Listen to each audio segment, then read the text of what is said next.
योगी सरकार में नेस्तनाबूद हुए माफिया साम्राज्य के बाद अब माफिया अपनी जिंदगी की भीख मांग रहे हैं। 2017 से पहले प्रदेश में जिसकी तूती बोला करती थी वही अतीक अहमद अब जेल में रो रहा है और ये कह रहा है कि योगी ने उनको बर्बाद कर दिया।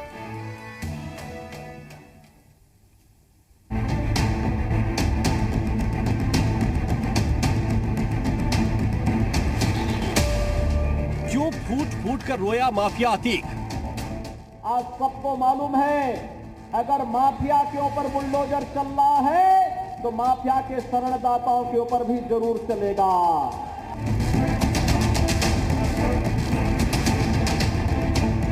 किसी भी अपराधी को बख्शा नहीं जाएगा। अतीक अहमद की अकड़ अब पड़ी ढीली। 1800 करोड़ रुपए की माफियाओं की संपत्ति जब्त की गई है। जो जब्त नहीं हो सकती थी उसको बुलडोजर लगा करके ध्वस्त करने का कार्य भी राज्य की सरकार ने ही किया है।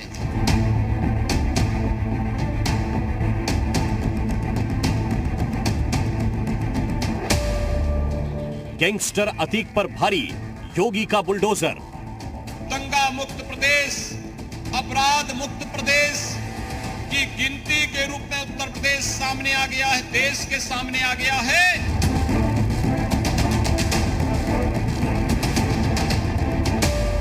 पहले योगी का डंडा, अब ईडी की सख्ती। सरकार का बुलडोजर भी खड़ा रहता है, सरकार की छाती पर बुलडोजर भी चलेगा।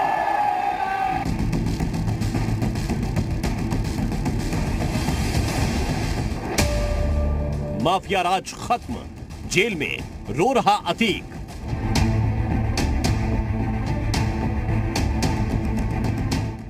माफिया अतीक अहमद कभी उत्तर प्रदेश में डर का दूसरा नाम हुआ करता था, जिसके एक इशारे पर सूबे की सत्ता उसके चौखट पर हाजिरी लगाती थी। कभी खुद को ही सरकार समझता था अतीक अहमद, लेकिन अब वही अतीक जेल में फपक फपक कर रो रहा है। माफिया अतीक अहमद की अकड़ अब ढीली पड़ चुकी है। कभी दूसरों को अपने खौफ से रुलाने वाला अतीक अहमद अब ईडी के सामने आंसू बहा रहा है। साबरमती जेल में ईडी से पूछताछ के दौरान माफिया अतीक की आंखों में आंसू आ गए। अतीक ने कहा कि योगी सरकार ने उसको बर्बाद कर दिया है। ईडी जब तक पूछताछ करती रही तब तक ये माफिया रोता रहा। यूपी सरकार की ताबड़तोड़ कार्रवाई ने माफिया अतीक अहमद को पस्त कर दिया है। माफिया अतीक के गिरोह की 355 करोड़ रुपए से अधिक की संपत्ति जब्त की जा चुकी है। कई स्थानों पर बुलडोजर भी चलाया गया। अतीक की बर्बादी के बाद उसकी कमर टूटी। अब अतीक की काली कमाई से जुटाई गई संपत्तियों पर ईडी की नजर पड़ चुकी है। अतीक अहमद की काली कमाई से जुटाई गई संपत्तियों की छानबीन अंतिम चरण में है। उसके 12 बैंक खातों का भी ब्यौरा खंगाला जा रहा है। 2017 से पहले उत्तर प्रदेश में इन माफियाओं की तूती बोला करती थी, लेकिन समय ने ऐसी करवट बदली कि ये माफिया अपनी जिंदगी की भीख मांगने को मजबूर हो चुके हैं।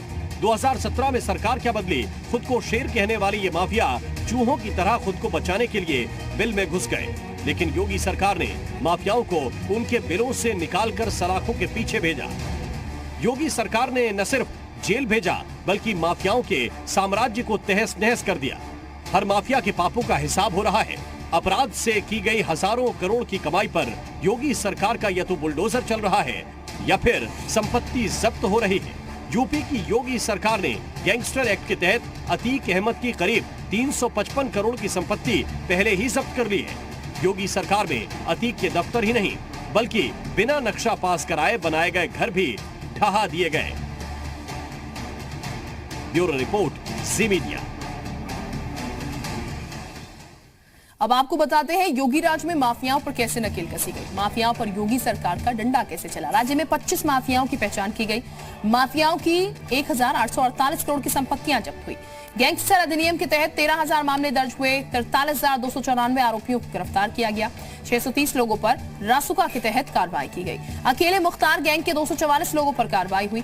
अतीक अहमद के 39 गुर्गों पर कार्रवाई की गई। तो ये पूरा सिलसिला अभी भी चल रहा है। गैंगस्टर जो है अभी भी पकड़े जा रहे हैं।